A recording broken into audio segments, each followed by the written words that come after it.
Enter Bollywood. सब मिलेगा ZoomTV.in. What is this trend? Satellite rights before the film's release. See, it's a competitive landscape. बहुत सारे broadcasters हैं और जितने भी ब्रॉडकास्टर्स हैं वो चाहते हैं कि जो अच्छी फिल्म्स हैं उसको वो पहले सिक्योर कर लें इससे पहले कि कोई दूसरा ब्रॉडकास्टर ले। But you must know that ये जो प्री बाइंग का जो कॉन्सेप्ट है वो यूजुअली उन्हीं फिल्म्स के लिए होता है जिनके लिए एक एक्सपेक्टेड डिमांड होती है। और इंडिया में जो सक्सेस का बैरोमीटर है फिल्म इंडस्ट्री में और फिल्म मेकर के लिए और प्रोड्यूसर के लिए वो थिएट्रिकल बॉक्स ऑफिस ही है। Satellite television is still not the barometer for the success और failure of a film, but still very much in demand. So let's go across to Sajid and see what he has to say. Sure. Sajid, आप बताइए, film की release से पहले ही इतने exorbitant rates पे उसका बिकना, what's happening?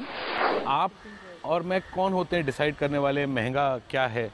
कोई भी चैनल इतना उल्लू नहीं है कि उनको इकोनॉमिक्स समझ में नहीं आते। हर चैनल को अपना स्ट्रैटेजी पता होता है कि अगर ये फिल्म हम खरीदेंगे इस पर्टिकुलर प्राइस में तो हमको इतनी टीआरपी आ सकती है, प्रोजेक्टेड टीआरपी, इतना रेवेन्यू आ सकता है, projected revenue over a period of 5 व्यूइंग्स और 10 व्यूइंग्स और 3 इयर्स और 5 इयर्स। कभी कभी कुछ चैनल्स पैसा उनका टूटता है क्योंकि वो फिल्में बॉक्स ऑफिस पे फ्लॉप हो जाती हैं और उन्होंने हैवी प्राइस में ख़रीदा था वो समझ के कि वो फिल्में बहुत बड़ी हिट होंगी तो प्राइस हैवी नहीं होगा। लेकिन आई थिंक सैटेलाइट एक ऐसा मार्केट है जो फिल्म इंडस्ट्री को बहुत एक तरफ से हेल्प कर रहा है एंड दूसरी तरफ से अच्छी फिल्में और सुपर हिट फिल्में सैटेलाइट को हेल्प कर रही है। तो I think it's a very symbiont relationship. In fact मैं तो ये कह सकता हूँ कि satellite should be your biggest territory. जितना आपको मुंबई और दिल्ली और यूपी में प्राइसेस नहीं फैच होते हैं, जितनी भी गर्म आपकी फिल्म हो उससे कई ज़्यादा आपको सैटेलाइट पे मिल सकता है अगर आपकी फिल्म अच्छी हो तो। साजिद, आपको क्या लगता है कि I mean in your point of view जब एक फिल्म बनाई जाती है, जब आप एक फिल्म बनाते हैं तो क्या सैटेलाइट राइट्स को दिमाग में रखकर बनाते हैं? मैं हर मार्केट को ध्यान में रखता हूँ बनाते वक्त, उसी तरह से मैं सैटेलाइट को भी माइंड में रखता हूँ। आप मेरी कोई भी फिल्म में ब्लड शेड कभी नहीं देखोगे, आप मेरी कोई भी फिल्म में वेपन्स कभी नहीं देखोगे, आप मेरी कोई भी फिल्म में वायलेंस कभी नहीं देखोगे, सेक्स कभी नहीं देखोगे, वल्गैरिटी नहीं देखोगे, ताकि सैटेलाइट फ्रेंडली फिल्म हो और वो सैटेलाइट पे फैमिली व्यूइंग ज़्यादा लगे। All right, Kamal, to put things in perspective, with this year, there's been a lot of buzz. There are a lot of films that are coming in. There's a lot of tingle around it. There's Tismar Khan, Guzarish, No One Killed Jessica. In films का buzz इतना है कि इनके rights तो पहले ही बिक चुके हैं without a release talk.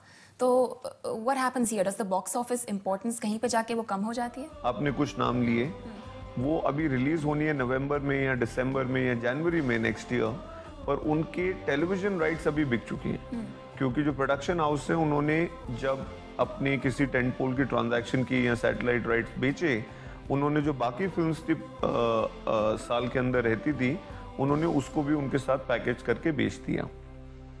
दूसरा आपका क्वेश्चन ये था कि बॉक्स ऑफिस रेवेन्यू की इम्पोर्टेंस, क्योंकि बॉक्स ऑफिस की रेवेन्यू तो जो है वो पैरामाउंट है। May be as a flop और हिट, बट अगर आप मनी की बात करें, बिकॉज अभी तो कितने फिल्म्स का जो है प्रोडक्शन कॉस्ट पहले से रिकवर हो चुका है सिर्फ सैटेलाइट राइट्स में बेचने के बाद। ऐसा बहुत कम ही होता है कि प्रोडक्शन कॉस्ट आपकी पूरी की पूरी सैटेलाइट राइट से निकल जाए। अगर ऐसा होने लग जाए तब तो I think film business best business हो जाएगा और सबसे कम रिस्क वाला बिजनेस हो जाएगा। बट इनफैक्ट फिल्म बिजनेस बहुत ही रिस्की बिजनेस है और सैटेलाइट को प्री सेल कर देना एक रिस्क मिटिगेशन स्ट्रेटजी है फॉर मोस्ट स्टूडियोज।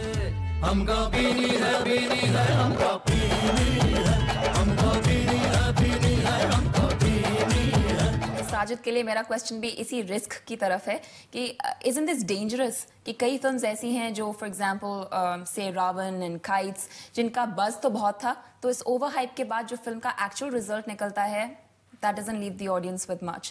तो ऐसी चीज में how does this trend work? Film business is the most unstable business in any business. It's like stock market. आपको नहीं मालूम है आज ऊपर क्या है कल नीचे क्या है, आपको नहीं मालूम है। ये एक जुआ है और लोग खेलते हैं और कभी कभी जुए में आदमी हार जाता है, कभी कभी जुए में आदमी जीत जाता है। तो film industry is a very unstable business. तो जिन चैनल्स ने बड़ी बड़ी राइट्स सैटेलाइट की बड़े प्राइस में बड़ी बड़ी फिल्मों की खरीदी थी, उनको नहीं पता था कि वो फिल्में फ्लॉप होंगी, ऑडियंस को नहीं पता था वो फिल्में फ्लॉप होंगी। जब वो फिल्में फ्लॉप हुई तो हर चीज़, जैसे मार्केट में हर चीज़ का शेयर गिरता है, वैसे सैटेलाइट का भी शेयर गिरता है। तो साजिद, इन फ्लॉप्स को दिमाग में रखते हुए, where do you think this trend is going? This is a very healthy trend. Like I said, कोई भी ट्रेंड नहीं चल सकता है अगर एक पार्टी कमाए और एक पार्टी का नुकसान हो। दोनों पार्टीज को कमाना पड़ता है, either TRPs और either box office, but both the parties have to be happy. So this is a very healthy trend and I'm very happy. Right, Sajid seems to love this trend. आपका क्या कहना है? ये competition तो रहेगी, prices बढ़ेंगे या same रहेंगे या घटेंगे, ये एक ऐसी चीज है जिस पे कोई भी कमेंट नहीं कर सकता विद कन्विक्शन। तो टेलीविजन का कुछ हद तक बिहेवियर, ऑडियंस का जो बिहेवियर है थोड़ा सा डिफरेंट है from theatrical behaviour. So I think it's pretty safe to say कि ये जो rising trend है ये continuous रहेगा अभी। मुझे ऐसा लगता है। Continuing trend. मुझे ऐसा लगता है। Thank you so much for joining us. Thanks.